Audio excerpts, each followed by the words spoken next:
Hello नमस्कार साथियों, मैं सौरभ स्वागत करता हूं आपके अपने यूट्यूब चैनल फ्यूचर बिल 247 पर। कैसे हैं आप लोग? आज मैं आप लोगों के लिए लेके आया हूं करंट अफेयर्स की एकदम महत्वपूर्ण क्लास। इस क्लास से जुड़कर आप लोग करंट अफेयर्स के हर एक तथ्य को जानने का प्रयास करेंगे। ठीक है? तो आज से जैसे आप लोग जानते हैं कि हर एक एग्ज़ाम में जो करंट अफेयर्स वेटेज हर बढ़ता जा रहा है। जैसे वर्तमान में देख लीजिए, एसएससी सीजीएल हो गया, पेट हो गया, आरओ की परीक्षा हुई, तो इन सब परीक्षाओं में करंट अफेयर्स का वेटेज बढ़ता ही जा रहा है। तो आप लोग हमसे जुड़कर डेली करंट अफेयर्स के हर एक तत्व को जानने का प्रयास करेंगे। ठीक है?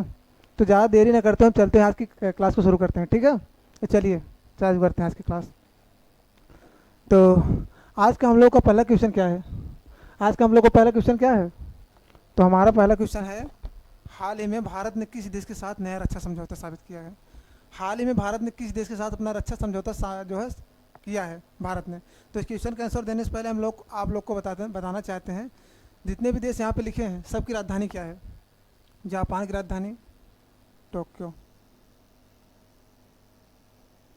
ठीक है? रूस की मॉस्को।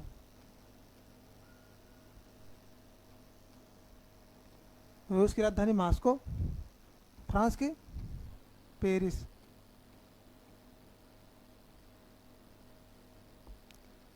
अमेरिका की वाशिंगटन। यहाँ से लिख लीजिए आप लोग, वाशिंगटन डीसी।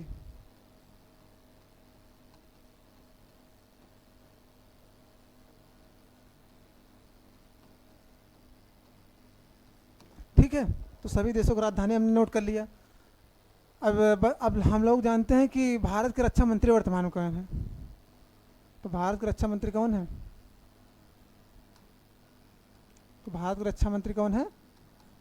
श्री राजनाथ सिंह जी। श्री राजनाथ सिंह जी।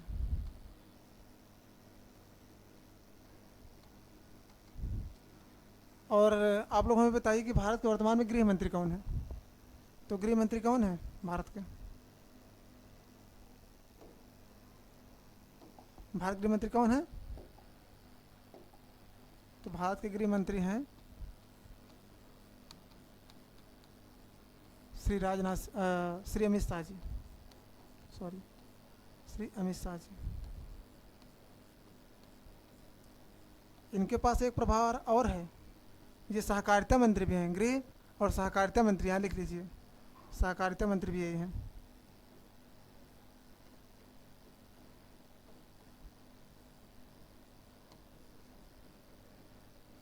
ठीक है? सहकारिता मंत्री कौन है? तो अमित शाह जी हैं। तो इस क्वेश्चन का आंसर क्या होगा? इस क्वेश्चन का आंसर होगा फ्रांस। हाल ही में भारत ने अपना रक्षा समझौता किसके साथ साझा किया? तो कौन सा देश है? तो फ्रांस है। ठीक है? इतनी बात आप लोग नोट किया। चलते हैं अगले क्वेश्चन तरफ। दूसरा क्वेश्चन आज का है, चंद्रयान 4 मिशन किस संस्था द्वारा लॉन्च किया जाएगा? तो चंद्रयान 4 मिशन किस संस्था द्वारा लॉन्च किया जाएगा? इस क्वेश्चन का आंसर आप लोग बताइए। इस क्वेश्चन का आंसर क्या होगा? आइए जानते हैं। सब क्वेश्चन जितने भी ऑप्शन दिए सबका क्या है, फुल फॉर्म क्या है? National aeronautic national aeronautic space administration.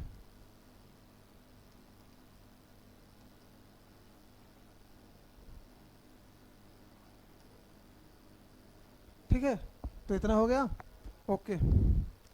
तो डीआरडीओ क्या होगा? डीआरडीओ फुल फॉर्म क्या होगा? Defence research and development organisation.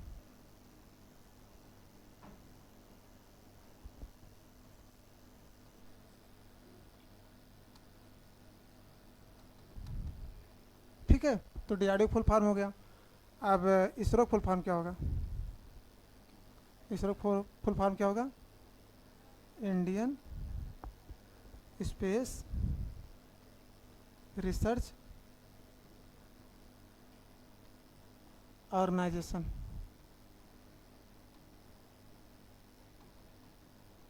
ठीक है? स्पेस एक्स तो किसकी कंपनी है? किस अमेरिकी किसकी कंपनी? तो ये है एलॉन मस्क की। एलॉन मस्क की कंपनी है। ठीक है, अब आप लोग इस क्वेश्चन से बताइए हमें, इसरो इसरो जो है एक भारत की प्रतिष्ठित संस्था है, इसकी स्थापना कौन किया था और कब हुई थी? तो इसरो की स्थापना कब हुई थी? डॉक्टर विक्रम साराभाई ने किया था इसका स्थापना। डॉक्टर विक्रम साराभाई ने किया था। कब किया था? तो 1969 में। इसका मुख्यालय कहाँ है इसरो का? तो बेंगलुरु में है, बेंगलुरु। ठीक है, मुख्यालय। और वर्तमान में कौन है अध्यक्ष इसरो के? तो है, कौन है? Doctor Sameer V Kamat, Sameer V Kamat. ठीक है, ओके। तो इस क्वेश्चन का आंसर क्या होगा? इस क्वेश्चन का आंसर होगा इसरो। हाल ही में जो चंद्रयान मिशन किस संस्था द्वारा लॉन्च किया गया? तो इसरो है, इसरो ही संस्था है जिसके द्वारा लॉन्च किया गया। चलते हैं अगले क्वेश्चन तरफ। आज का हम लोग का अगला क्वेश्चन है, हाल ही में किस राज्य में ग्रीन एनर्जी कॉरिडोर की शुरुआत की गई? हाल ही में किस राज्य में ग्रीन एनर्जी कॉरिडोर की शुरुआत की गई? तो कौन सा राज्य है वो? तो कौन सा राज्य बताइए आप लोग। उससे पहले आप लोग को मैं बताता हूँ गुजरात की राजधानी क्या है। तो गुजरात की राजधानी है गांधीनगर।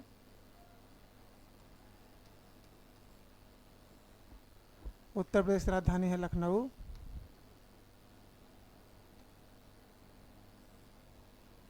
राजस्थान की राजधानी क्या है? जयपुर। तमिलनाडु की चेन्नई। ठीक, इतनी बात नोट कर लिया आपने। अब आप लोग हमें बताइए कि गांधीनगर तो है राजधानी, यहाँ के मुख्यमंत्री कौन है गुजरात के? तो श्री भूपेंद्र पटेल जी हैं।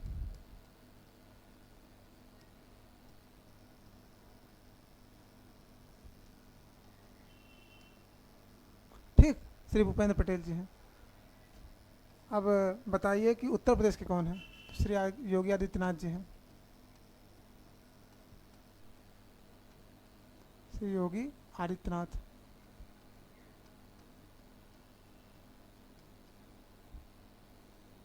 ठीक, और बताइए राजस्थान मुख्यमंत्री कौन है? श्री भजनलाल शर्मा,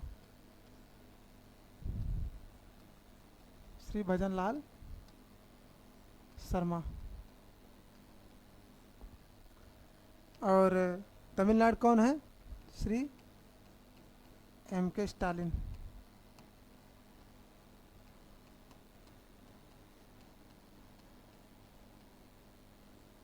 इतनी बात आप लोग नोट कर लीजिए। तो इस क्वेश्चन का आंसर क्या होगा? कौन सा राज्य है? तो गुजरात है वो। कौन सा राज्य है जो ग्रीन एनर्जी कॉरिडोर की शुरुआत किया है? तो है गुजरात राज्य। ठीक है, चलिए अगले क्वेश्चन तरफ। तो चलते हैं अगले क्वेश्चन तरफ। आज का हमारा अगला क्वेश्चन है, 2025 में G20 शिखर सम्मेलन का आयोजन कहाँ किया जाएगा? 2025 में G20 शिखर सम्मेलन का आयोजन जो है कहाँ किया जाएगा? ठीक है, तो इसके जानने से पहले आप लोग बताइए टोक्यो किसकी राजधानी भी बताया मैंने? तो बताया भी जापान की राजधानी है। ब्राज़ील, ये ब्राज़ील की राजधानी है। रोम इटली की राजधानी है। नई दिल्ली कहाँ की है? तो भारत की है, इंडिया की। ठीक, तो इस क्वेश्चन का आंसर क्या होगा? कहाँ पे G20 शिखर सम्मेलन का आयोजन होगा? तो कौन सा वो देश है? तो ब्राज़ील, ब्राज़ील का ब्राज़ीलिया क्षेत्र राजधानी इसकी है। ठीक है, चलिए, क्या G20 में भारत सदस्य देश है? तो हाँ, G20 में जो है भारत है। G20 इंडिया है, इंडिया इसमें है। इंडिया किस ग्रुप का सदस्य नहीं है? तो कौन है? G4 है। G4 में कौन? इंडिया नहीं है, इंडिया नहीं है। ठीक है, इतनी बात आप लोग नोट कर लीजिए। ओके, चलते हैं अगले क्वेश्चन तरफ। तो आज का हमारा अगला क्वेश्चन है, हाल ही में भारत डिजिटल स्वास्थ्य मिशन के ब्रांड एम्बेसडर कौन बने हैं? हाल ही में भारत डिजिटल स्वास्थ्य मिशन के ब्रांड एम्बेसडर कौन बने हैं? तो इस क्वेश्चन का आंसर क्या होगा? इस क्वेश्चन का आंसर जानने से पहले हम आप लोग को बताते हैं कि विराट कोहली किसके ब्रांड एम्बेसडर हैं? तो विराट कोहली प्यूमा के ब्रांड एम्बेसडर हैं। और आमिर खान किसके हैं? तो आमिर खान यूनिसेफ के हैं। यूनिसेफ हो गया, वीवो हो गया, सभी ब्रांड एम्बेसडर वर्तमान कौन है? तो आमिर खान जी हैं। अक्षय कुमार तो अक्षय कुमार किसके हैं? वर्तमान में अक्षय कुमार जो है डिजिटल स्वास्थ्य मिशन के जो है ब्रांड एम्बेसडर बनाए गए हैं। ठीक है, इतनी बात आप लोग नोट कर लीजिए। चलते हैं अगले क्वेश्चन तरफ। आज का हम लोग का अगला क्वेश्चन है, किस खिलाड़ी ने हाल ही में विश्व बैडमिंटन चैंपियनशिप 2025 का खिताब जीता? किस खिलाड़ी ने हाल ही में विश्व बैडमिंटन चैंपियनशिप का खिताब जीता? किस खिलाड़ी ने जीता? तो क्वेश्चन का आंसर क्या होगा? इससे पहले बताइए आप लोग हमें कि पीवी सिंधु जो है, पीवी सिंधु किसके खिलाड़ी हैं, किस खेल से संबंधित हैं? तो बैडमिंटन से संबंधित है, बैडमिंटन। ठीक है, और लक्ष्य सेन किससे हैं? तो लक्ष्य सेन भी बैडमिंटन से हैं।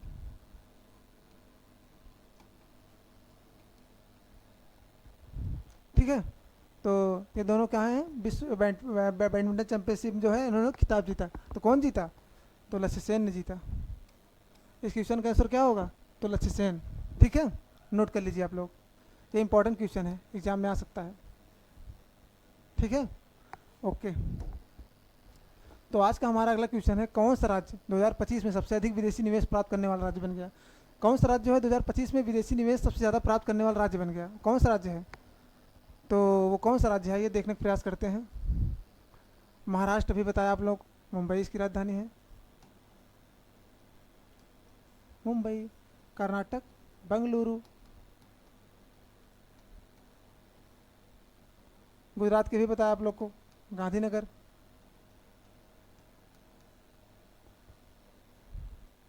आंध्र प्रदेश, तेलंगाना।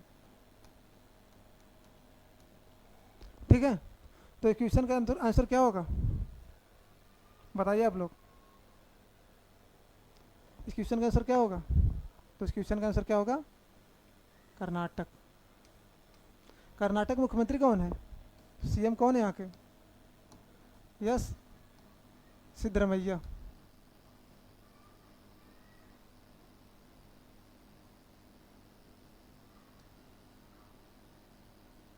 ठीक है, इतनी बात आप लोग नोट कर लीजिए। चलते हैं अगले क्वेश्चन तरफ।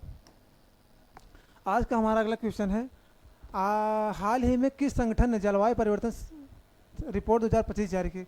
हाल ही में किस संगठन ने जो है जलवायु परिवर्तन 2025 की रिपोर्ट जारी की?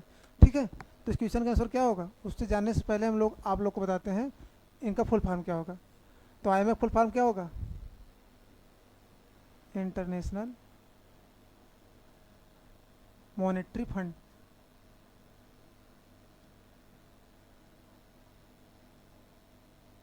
IMF की स्थापना कब हुई थी? तो 1944। इसको नोट कर लीजिए आप लोग। UNDP क्या होगा? तो यूनाइटेड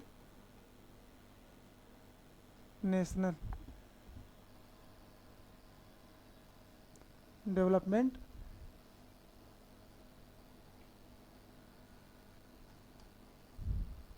प्रोग्राम। ठीक है, IPCC क्या होगा? Inter governmental inter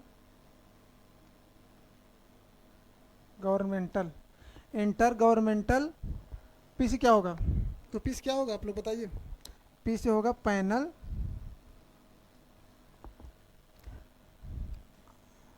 on inter governmental panel. क्या होगा उसके बाद?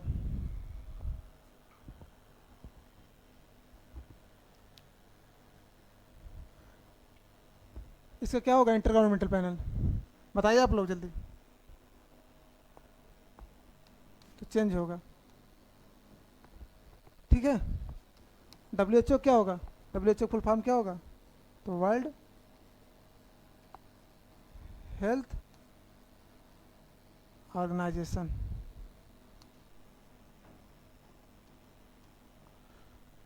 WHO की स्थापना कब हुई थी? तो 1948 में। ठीक है, इतनी बात आप लोग नोट कर लीजिए। तो इस क्वेश्चन का आंसर क्या होगा? इस क्वेश्चन का आंसर होगा IPCC। इस क्वेश्चन का आंसर क्या होगा? जलवायु परिवर्तन जो है रिपोर्ट 2025 कौन संस्था जारी करती है? तो है IPCC, inter governmental panel on climate change. On climate change होगा, सॉरी यहाँ पे। ठीक है, ऑन क्लाइमेट चेंज।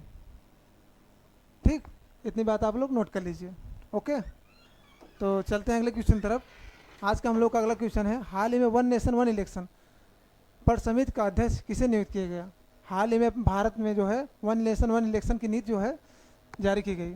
भारत सरकार की एक ही लक्ष्य है वर्तमान में कि जो है भारत का जो है चुनाव में सब ज़्यादा वर्तमान में खर्चे हो रहे हैं। इस खर्चा कम करने के लिए वो राज्य और विधानसभा के और लोकसभा सभी का चुनाव सब एक साथ कराना चाहती है भारत सरकार।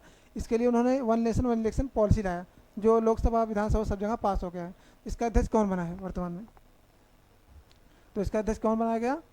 तो रामनाथ कोविंद जी बनाए गए। रामनाथ कोविंद जी के और क्या थे इसके पहले? इससे पहले क्या थे? तो हमारे पूर्व क्या है, राष्ट्रपति जी हैं, पूर्व राष्ट्रपति। वर्तमान में कौन है?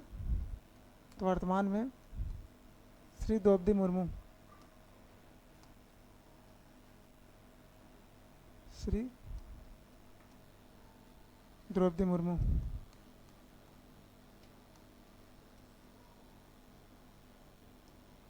ठीक है। अरुण गोयल, अमित शाह को आप लोग बताया भी, गृह मंत्री।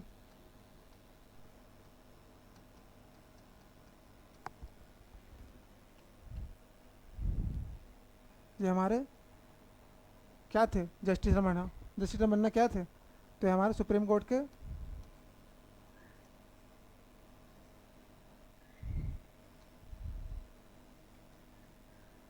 जस्टिस थे। ठीक है, chief justice of India, CJI जिसको कहते हैं, चीफ जस्टिस ऑफ इंडिया। ठीक है, इतनी बात आप लोग नोट कर लीजिए। तो इसका आंसर क्या होगा? तो रामनाथ कोविंद जी होगा। चलते हैं अगले क्वेश्चन तरफ। आज का 10वां क्वेश्चन है, भारत ने किस वर्ष तक 100% हरित ऊर्जा लक्ष्य प्राप्त करने का संकल्प लिया है। भारत जो है हरित ऊर्जा बनने का लक्ष्य किस वर्ष तक प्राप्त करने का प्रयास किया है? तो कौन सा वर्ष है वो? तो 2030 है इसका आंसर। 2030 तक जो है भारत हरित ऊर्जा में जो है नंबर 1 बनने का प्रयास कर लिया, संकल्प कर लिया है।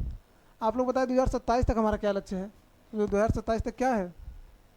जनगणना कराने का लक्ष्य है।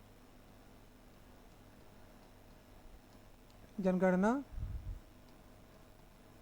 कराने का पूर्ण लक्ष्य है।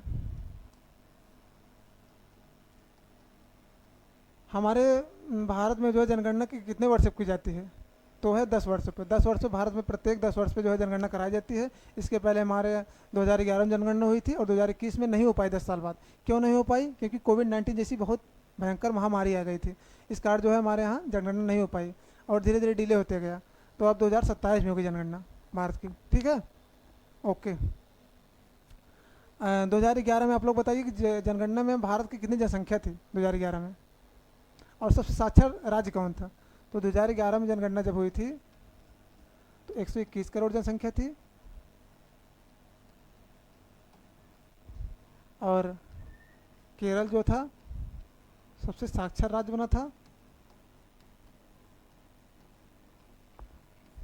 बिहार सबसे कम साक्षर। ठीक है, इतनी बात आप लोग नोट कर लीजिए। तो आज का हमारा अंतिम क्वेश्चन था। इसी के साथ आज हम आप लोगों ने क्लास को बहुत धैर्यपूर्वक देखा होगा। तो कैसी लगी आप लोग क्लास? आप लोग कमेंट बताइएगा। ठीक है, तो चलते हैं, आज की क्लास यहीं अंत करते हैं। कोई अगर त्रुटि हो तो लास्ट में कमेंट करके आप लोग बताइए, उसको सुधार किया जाएगा अगली क्लास से। ठीक है, तो चलते हैं। जय हिंद, जय भारत।